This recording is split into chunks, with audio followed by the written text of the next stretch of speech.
Welcome to Shivasai academy. ఈరోజు మనం Kohlberg నైతిక వికాసం గురించి తెలుసుకుందాం. ఇది సైకాలజీలో వస్తుందండి. కోల్బర్గ్ నైతిక వికాసం సైకాలజీలో భాగంగా ఈరోజు కోల్బర్గ్ నైతిక వికాసం గురించి తెలుసుకుందాం. ముందుగా లారెన్స్ కోల్బర్గ్ అను మనోవైజ్ఞానిక శాస్త్రవేత్త, హార్వర్డ్ విశ్వవిద్యాలయం అమెరికాలో ఇతను పనిచేశాడు.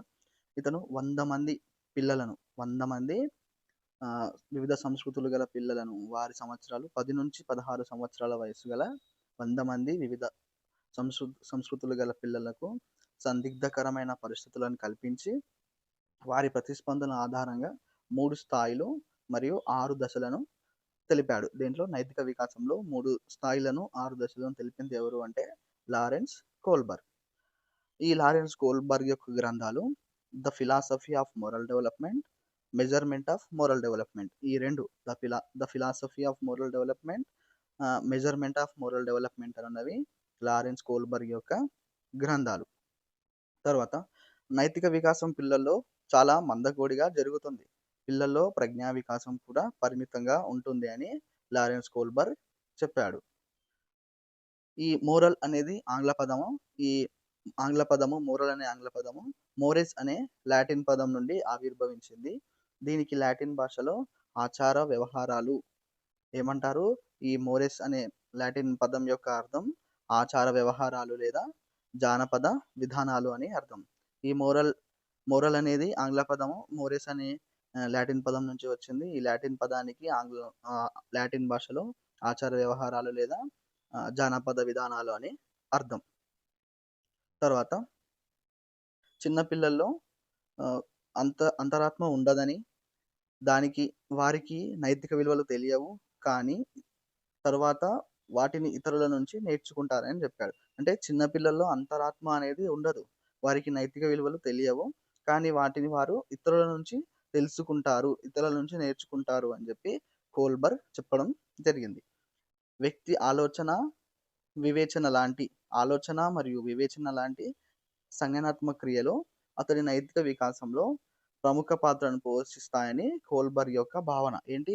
వ్యక్తి యొక్క ఆలోచన మరియు వివేచన ఈ రెండు కూడా సంజ్ఞానాత్మక ప్రక్రియలో ఈ రెండు అనేటివి ఈ వ్యక్తి ఆలోచన మరియు వివేచన సంజ్ఞానాత్మక ప్రక్రియలు ఈ రెండు కూడా అతని నైతిక వికాసంలో ప్రముఖ పాత్రను పోషిస్తాయని చెప్పి కోల్బర్గ్ యొక్క భావన. కోల్బర్గ్ ప్రకారం వ్యక్తి యొక్క నైతిక వికాసం 3 అంశాల మీద ఆధారపడి ఉంటుంది. కోల్బర్గ్ యొక్క నైతిక వికాసం 3 అంశాల మీద ఆధారపడి ఉంటుంది. అది మొదటిది సంజ్ఞానాత్మక వికాసం, పిల్లల పెంపకం, సామాజిక అనుభవాలు. ఈ 3 అంశాల మీద కోల్బర్గ్ ప్రకారం వ్యక్తి నైతిక వికాసం అనేది ఆధారపడి ఉంటుంది. కోల్బర్గ్ ప్రకారం నైతిక వికాస స్థాయిలో 3 స్థాయిలు 6 దశల్లో జరుగుతుంది. కోల్బర్గ్ ప్రకారం నైతిక వికాసం 3 స్థాయిలు మరియు 6 దశలలో జరుగుతుంది. అందులో మొదటి స్థాయి ఏంటి అంటే పూర్వ సాంప్రదాయ నైతిక స్థాయి. ఇది 4-16 సంవత్సరాల వరకు జరుగుతుంది. ఏంటి? మొదటి స్థాయి పూర్వ సాంప్రదాయ నైతిక స్థాయి 4-10 సంవత్సరాల గల పిల్లల్లో జరుగుతుంది. ఇందులో మొదటి దశ ఈ పూర్వ సంప్రదాయ స్థాయిలో మొదటి దశ ఏంటి? విధేయత మరియు శిక్ష ఓరియంటేషన్ అనేది పూర్వ సాంప్రదాయక స్థాయిలో మొదటి దశ. దీన్నే శిక్ష, విధేయత, దండన అని కూడా మనం అనుకోవచ్చు.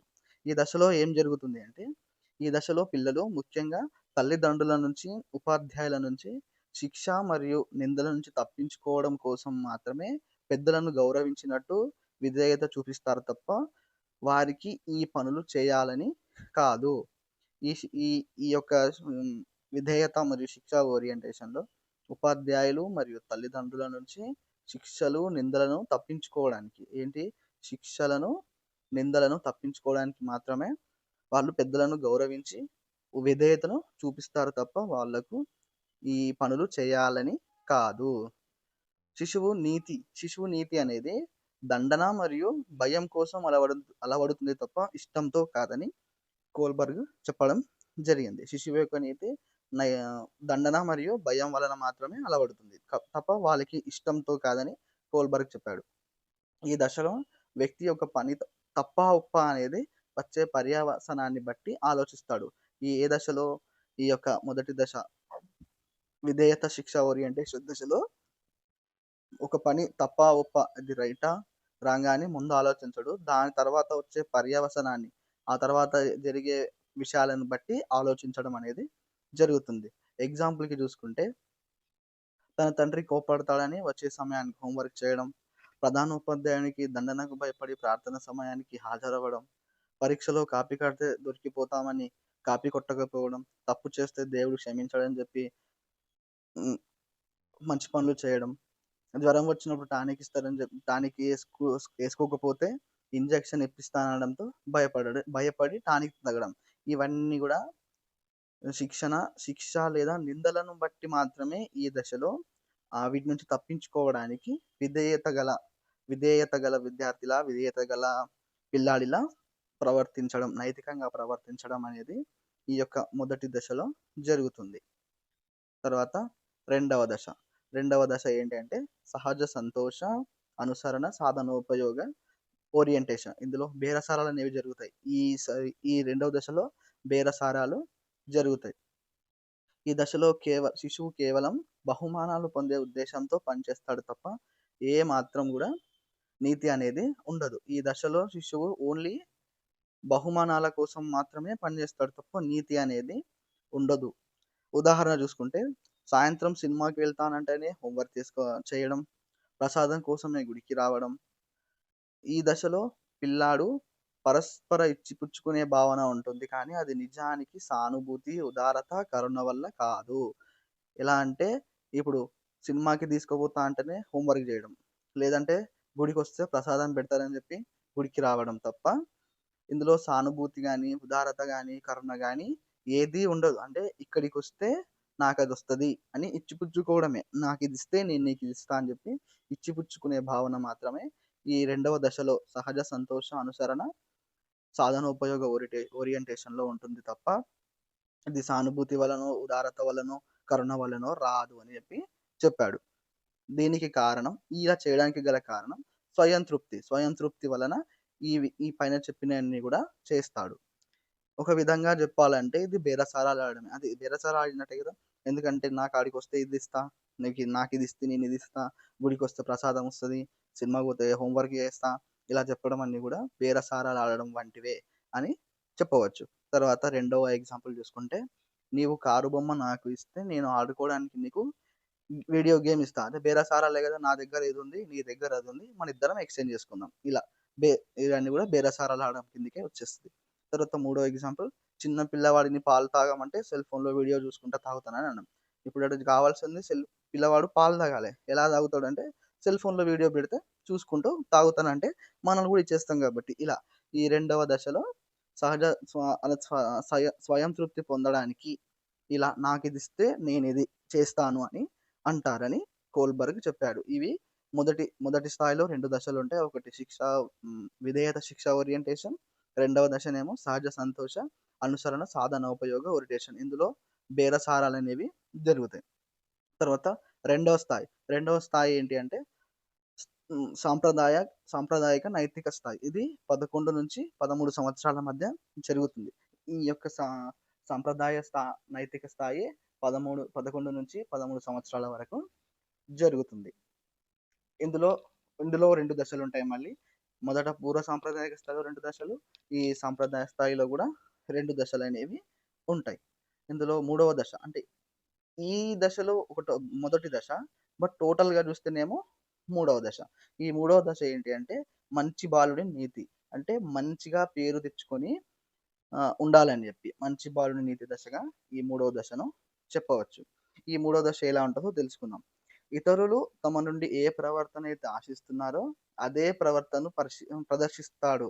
అంటే ఇతరులు తన నుంచి ఏవి కావాలనుకుంటున్నారో, ఈ దశలో పిల్లలు ఇతరుల నుండి మంచిని లేదా చెడును ఏ ప్రతిస్పందన కావాలనుకుంటే ఆ విధంగా పిల్లవాడు మారిపోయి వాళ్ళకు ఆ విధంగా కనిపిస్తూ ఉంటాడు. ఇప్పుడు ఒక తాత అనేది పిల్లాడు మంచిలా కావాలనుకుంటే మంచి పిల్లాడినిగా కనిపిస్తాడు. చెడు పిల్లని కావాలనుకుంటే చెడు పిల్లాడిలాగా ప్రవర్తిస్తాడు. ఏ దశలో? మంచి బాలుడి నీతి దశలో. ఇలా ఉంది ఇక్కడ చూడండి. ఈ దశలో పిల్లలు ఇతరుల నుంచి మంచిని, చెడును ఇతరుల ప్రతిస్పందన ఆధారంగా గ్రహిస్తారు. మనం ఇచ్చే ప్రతిస్పందన ఆధారంగానే అతను మంచివాడా, చెడ్డవాడా అని చెప్పి ప్రవర్తించడం అనేది జరుగుతుంది. ఈ మంచి బాలుడి నీతి దశలు అదే మూడవ దశలో. ఇతరులు తమ నుండి ఏమి ఆశిస్తున్నారో తెలుసుకొని, అలాగే ప్రవర్తించి మంచి పేరును తెచ్చుకోవాలని అనుకుంటాడు. ఇతరులు తమ నుంచి ఏమి ఆశిస్తారో వాటి గురించి తెలుసుకొని, అలాగే ప్రవర్తన అనేది జరుగుతుంది ఈ దశలో. ఎగ్జాంపుల్ చూద్దాం. ఎగ్జాంపుల్ చూస్తే ఆహ్, తల్లిదండ్రులకు సహాయం చేయడం, ఎవరు చెప్పకపోయినా ఇంట్లో పనులు చేయడం, తనకిష్టం లేకున్నా తల్లిదండ్రుల కోసం నచ్చిన కోర్సును చేయడం, నచ్చిన బట్టలను వేసుకోవడం. ఇవన్నీ గూడా. అంటే వాళ్ళ తల్లిదండ్రులు వాళ్ళ కొడుకుని ఇలా చూడాలనుకుంటున్నారు గాబట్టే, వాళ్ళు ఇలా ప్రవర్తిస్తారు. ఈ దశలో ఉన్నవాళ్ళు వాళ్ళ తల్లిదండ్రులు గాని, వాళ్ళ చుట్టాలు గాని, వాళ్ళ ఫ్రెండ్స్ గాని, వాళ్ళ తోటి విద్యార్థులు గాని ఎలాగైతే చూడాలనుకుంటున్నారో, ఈ దశలో ఉన్న పిల్లలు ఆ విధంగా మారడం అనేది జరుగుతుంది. రెండవ ఎగ్జాంపుల్ ఎవరు చెప్పకపోయినా పాఠశాల సమయానికి హాజరు కావడం, చదువుకోవడం. అంటే వాళ్ళు అలా సమయానికి రావాలని కోరుకుంటారు కాబట్టి ఆ విధంగా జరగడం అనేది జరుగుతుంది. ఈ మూడవ దశలో ఉన్న పిల్లాడు ఆ విధంగా ప్రవర్తిస్తాడు. ఇక నాలుగో దశ కిందికొస్తే అధికారాన్ని, సాంఘిక క్రమాన్ని గౌరవించే దశ. అంటే రూల్స్ అండ్ రెగ్యులేషన్స్‌ని కరెక్ట్‌గా ఫాలో అయితారు. ఈ దశలో ఉన్నవారు రూల్స్ అండ్ రెగ్యులేషన్స్‌ని కరెక్ట్‌గా ఫాలో అయితారు. ఈ దశలో ఇతరులు చెప్పిన వాటికి విలువనిచ్చి మాట్లాడకుండా గౌరవించే ప్రయత్నం చేస్తారు. అంతేకాక ఆహ్, సమాజం సారీ సమాజం ఆమోదించే చట్టం, గౌరవం, ధర్మం, క్రమశిక్షణ, సమయపాలన, దేశభక్తిని పాటిస్తారు. ఈ దశలో రూల్స్ అండ్ రెగ్యులేషన్‌ని ఫాలో అవుతారు కరెక్ట్‌గా. ఎలా రోడ్డుకి ఎడమ వైపున నడవడం, జాతీయ గీతం పాడేటప్పుడు నిలబడడం, చెత్తబుట్టలోనే చెత్తను వేయడం, ట్రాఫిక్ నియమాలు పాటించడం, పెద్దలను గౌరవించడం, లైసెన్స్ లేకుండా, హెల్మెట్ లేకుండా బైకును నడపకపోవడం, మళ్ళీ నడి రోడ్డు దాటేటప్పుడు జీబ్రా క్రాసింగ్‌ని దాటడం. ఇవన్నీ గూడా ఈ దశలో అధికార అధికారాన్ని, సాంఘిక క్రమాన్ని గౌరవించే దశలో ఉన్నవారు రూల్స్ అండ్ రెగ్యులేషన్స్‌ని ఫాలో అయ్యి ఉంటారు. ఇక్కడ తెలుసుకోవాల్సింది ఏంటంటే సమాజంలో ఎక్కువ మంది ఈ స్థాయి నైతికతను దాటలేరు అని చెప్పి కోల్బర్గ్ చెప్పడం జరిగింది. ఏ స్థాయిని? నాలుగవ దశ. ఈ నాలుగవ దశ మరియు సాంప్రదాయక స్థాయిలో నాలుగవ దశను దాటి నైతికతను దాటలేరు. ఈ స్థాయిని దాటి వెళ్ళలేరు అని చెప్పి కోల్బర్గ్ చెప్పాడు. తర్వాత మూడవ స్థాయి. మూడవ స్థాయి ఏంటి అంటే ఉత్తర సాంప్రదాయ ఉత్తర సాంప్రదాయ స్థాయి. ఇది 14-21 సంవత్సరాల వరకు జరుగుతుంది. ఈ ఉత్తర సాంప్రదాయ స్థాయి ఎప్పటి నుంచి ఎప్పటి వరకు అంటే 14-21 సంవత్సరాల వరకు ఈ ఉత్తర సాంప్రదాయ స్థాయి అనేది జరుగుతుంది. ఇందులో వచ్చే దశ ఏంటి? ఐదవ దశ ఇది. ఐదవ దశలో వ్యక్తిగత హక్కులు, ఒప్పందాలు ప్రజాస్వామికంగా అంగీకరించబడినటువంటి నీతి. ఈ దశలో ఏం చేస్తారంటే, ఈ దశలో ఇతరుల హక్కులకు గౌరవించడం, వారిని ఇబ్బంది పెట్టకుండా పరస్పరం అర్థం చేసుకునేటట్లు చేయడం. ఈ దశలోని వారు సమాజ ప్రయోజనాల కోసం తమ ప్రవర్తనను మార్చుకునే ప్రయత్నం చేస్తారు. అంతేగాక సమాజ సంక్షేమం కోసం మానవ హక్కులకు విలువను ఇస్తారు. ఈ దశలో హక్కులను గౌరవించడం అంటే ఇతరులకు ఇబ్బంది పెట్టకుండా పరస్పరం అర్థం చేసుకుంటారు. ఓకే. వాళ్ళకి ఇబ్బంది పెడితే మనకు కూడా ఇబ్బంది అవుతదని చెప్పి అలా పరస్పరం అర్థం చేసుకొని ఇతరులకు ఇబ్బంది పెట్టకుండా సహజ హ్మ్, సమాజం సంక్షేమం గాని, మానవ హక్కులకు గాని విలువనిచ్చి ఈ దశలో ఉంటారు. ఈ దశలో ఉన్నవారు ఈ విధంగా ఉంటారని కోల్బర్గ్ చెప్పాడు. ఎగ్జాంపుల్ చూస్తే మొదట తాను నచ్చిన పని చేయాలనుకుంటాడు. కానీ అది సమాజ అంగీకారం కాదని నమ్మితే తన ప్రవర్తనను కూడా మార్చుకుంటాడు. ఇప్పుడు ఒక వ్యక్తి ఏదైనా పని చేయాలనుకున్నాడనుకోండి. అది సమాజానికి అంత మంచిది కాదు అని జెప్పి ఎవరైనా చెప్పితే ఓకే. ఇది మంచిది కాదు అని జెప్పి ఆ ప్రవర్తన మార్చుకోవడం ఈ దశలోని నైతికతగా చెప్పవచ్చు. తర్వాత ఇంకో ఎగ్జాంపుల్ చూస్తే విద్యలో ప్రైవేటీకరణ మొదట వ్యతిరేకించిన విద్యార్థి సమాజ ప్రయోజనాల దృష్ట్యా అదే సరి అని అంగీకరించడం. అంటే విద్యను ప్రైవేటీకరణ చేస్తే మొత్తం ఒక్క నిమిషం. విద్యను ప్రైవేటీకరణ చేస్తే విద్య అంతా ఆగమాగం అయిపోతది అనుకున్న వ్యక్తి కానీ దానివల్ల సమాజానికి ప్రయోజనాలు కూడా ఉన్నాయని చెప్పి అంగీకరించడం ఈ దశలో జరుగుతుంది. మూడో ఎగ్జాంపుల్ చూసుకుంటే మెర్సీ కిల్లింగ్ అంటే తనంతట తాను చనిపోవడం. ఎలా అంటే ఈ మెర్సీ కిల్లింగ్ సరికాదు అని చెప్తాడు. కానీ దాని యొక్క ప్రయోజనాలు చెబితే మాత్రం నిర్ణయం మార్చుకుంటాడు. మెర్సీ కిల్లింగ్ అంటే వాళ్ళంతట వాళ్ళు చనిపోవడానికి అదే ఇప్పుడు ఆత్మహత్య ఉంటది కదా! అలాంటిదే. కాకపోతే ప్రభుత్వ అనుమతితో జరిగితే దాన్ని మెర్సీ కిల్లింగ్ అంటారు. ఇలా ఏదైనా దీర్ఘకాలిక జబ్బులున్న వాళ్ళు మేము చనిపోతాం అని చెప్పి గవర్నమెంట్‌కి అడిగితే ఓకే. అది చనిపోవడం తప్పే. బట్ దాని యొక్క ప్రయోజనాలు తెలుసుకున్నాడనుకోండి. ఓకే. వాళ్ళు అడుగుతుంది కూడా రైటే గదా! అని చెప్పి అలా మాట్లాడడానికి వీలుంటది. ఈ దశలోనే ఉన్న వ్యక్తి అలా మాట్లాడగలుగుతాడు. తర్వాత ఆరవ దశ. ఆరవ దశ ఏంటి అంటే వ్యక్తిగత సూత్రాలు. అంతరాత్మతో కూడిన దశ. ఏంటి? వ్యక్తిగత సూత్రాలు మరియు అంతరాత్మతో కూడిన దశ. అంటే ఈ దశలో సెల్ఫ్ పాలసీ అంటే నాది నా పాలసీ వేర్రా! నేను ఇలానే ఉంటా. నా పాలసీ వేరు అని చెప్పి చెప్తా ఉంటారు కదా! అలా అన్నమాట. ఈ దశలో ఉన్న వ్యక్తి తన సెల్ఫ్ పాలసీని వాడుకో యూజ్ చేస్తాడు. ఎలా అంటే ఇప్పుడు చూద్దాం. ఈ దశలో చక్కటి సమాజ ఉపయోగమైన లక్షణాలు, న్యాయం, కరుణ, సమానత్వం లాంటివి ఏర్పడును. ఈ దశలో ఉన్న వ్యక్తి ఇతరుల విమర్శల నుంచి తప్పించుకోవడానికి కాకుండా, ఆత్మనిందను తప్పించుకోవడానికి ప్రయత్నిస్తాడు. ఎలా? ఇతరుల విమర్శలు పక్కవారు ఏమన్నా అనుకోని నాకు సంబంధం లేదు. నాకు నచ్చింది, నాకు తోచింది నేను చేస్తానని చెప్పి ఈ దశలో ఉన్న వ్యక్తి యొక్క నైతికతగా చెప్పవచ్చు. ఎగ్జాంపుల్ చూస్తే తనకు పూర్తిగా అంగీకారం అయితేనే తప్ప పనులు చేయడం. తను నచ్చిన కోర్సును, ఉద్యోగాన్ని ఇతరుల కోసం కాకుండా తన కోసం చేపట్టడం. ఎవరో శిక్షిస్తారని, మెచ్చుకుంటారని కాకుండా ఆహ్, ఆహ్, ఆ సంస్థలో గాని పనిచేస్తే ఆ ఉద్యోగి తన బాధ్యతలను నిర్వహిస్తాడు అని అనుకోని చేయడం. అంటే ఇప్పుడు తల్లిదండ్రులు ఉంటారు కదా! "అరేయ్! నువ్వు ఇదే పని చెయ్యు బెటర్‌గా ఉంటదని" చెప్తారు కదా! వాళ్ళు ఈ దశలో ఉన్నవారు ఆ మాటలు వినరు. నాకిదే నచ్చింది. నేనిదే జేస్తా. నువ్వేమన్నా జేసుకో. నాకు సంబంధం లేదు. నేనదే జేస్తా అని అనేటోళ్ళు ఈ వ్యక్తిగత సూత్రాలు, అంతరాత్మతో కూడిన దశలో ఉంటారు. ఈ సిగ్గు, దండన అనేది ఉండదు. సిగ్గు, దండన అనే అపరాధ భావాన్ని వదిలిపెట్టి అంతరాత్మ ఏది చెప్తే అలా నడుచుకుంటారు. అంటే ఎవరేమనుకుంటారో ఇలా జేస్తే ఎవరైనా ఏమంటారేమో అని జెప్పి వీళ్ళకుండదు. వాళ్ళ అంతరాత్మ అంటే ప్రతి మనిషికి ఒక అంతరాత్మ అనేది ఉంటది కదా! ఇది మంచి, ఇది చెడు అని జెప్పి దాన్ని ఫాలో అయ్యి మాత్రమే వాళ్ళకి నచ్చినట్టుగా ఉంటారు తప్ప, ఇతరుల గురించి ఆలోచించి మాత్రం ఈ దశలో ఉన్న వ్యక్తులు ఇతరుల గురించి మాత్రం ఆలోచన అనేది ఉండదు. ఈ ఈ మొత్తం ఈ 3 స్థాయిలు మరియు 6 దశలలో చూద్దాం. ఒక కంక్లూజన్ ఏంటి అంటే కోల్బర్గ్ చిన్న పిల్లల ఆహ్, పూర్వ సాంప్రదాయ స్థాయికి మించి ఎదగరు అని చెప్పిండు. ఎవరు? కోల్బర్గ్ చిన్న పిల్లలు పూర్వ సంప్రదాయ స్థాయికి మించి ఎదగరు అని చెప్పిండు. తర్వాత అదే పెద్దవారు అయితే ఉత్తర సాంప్రదాయ స్థాయిని చేరుతారు. నైతికత వికాసం పెరిగే కొలది స్వీయ కేంద్రీకృత స్వభావం అనేది తగ్గుతుంది. ఇదేంటి అంటే కోల్బర్గ్ చిన్న పిల్లలు కోల్బర్గ్ ప్రకారం చిన్న పిల్లలు పూర్వ సాంప్రదాయ స్థాయిని మించి ఎదగరని, తర్వాత పెద్దవారైతే ఉత్తర సాంప్రదాయ స్థాయిని చేరుతారని చెప్పాడు. వ్యక్తి యొక్క నైతిక వికాసం సంజ్ఞానాత్మక సామర్థ్యాలపై ఆధారపడి ఉంటుందని కోల్బర్గ్ యొక్క వికాసం.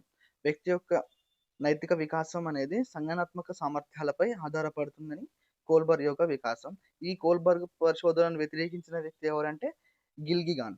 ఎవరు? గిల్గిగాన్. ఎందుకంటే ఈ కోల్బర్గ్ యొక్క పరిశోధనలని ఎక్కువగా చిన్న పిల్లలు లేదా బాలురపైనే జరిగి అందరికీ సార్వత్రికంగా మరియు బాలులకు అందరికి ఒకేలాగా ఉంటాయని చెప్పడం ఈ ఈ గిల్లిగానికి నచ్చలేదు. ఎందుకంటే ఇందులో చాలా నిర్ణయాల్లో వైవిధ్యం ఉంటది. మరియు అలా కాకుండా ఈ వైవిధ్యం అనే విషయాలను పరిగణలోకి తీసుకోకపోవడం వలన ఈ కోల్బర్గ్ చెప్పిన విషయాలన్నీ గూడా విమర్శించిన వ్యక్తి గిల్గిగాన్ అనే వ్యక్తి ఈ కోల్బర్గ్ చెప్పిన వికాస సిద్ధాంతాన్ని విమర్శించిన వ్యక్తిగా చెప్పవచ్చు. ఇది కోల్బర్గ్ యొక్క నైతిక వికాస సిద్ధాంతం. దీంట్లో ఏమైనా డౌట్స్ ఉంటే క్లా కామెంట్‌లో చెప్పండి. దానికేమన్నా దానికి కామెంట్ ఇస్తాను. దానికి మీరిచ్చిన కామెంట్‌కి రిప్లైగా ఈ వీడియో గనుక మీకు నచ్చినట్లయితే లైక్ చేయండి, షేర్ చేయండి. మీ ఫ్రెండ్స్‌కి గూడా షేర్ చేయండి. ఛానెల్‌ని సబ్స్క్రైబ్ చేయండి.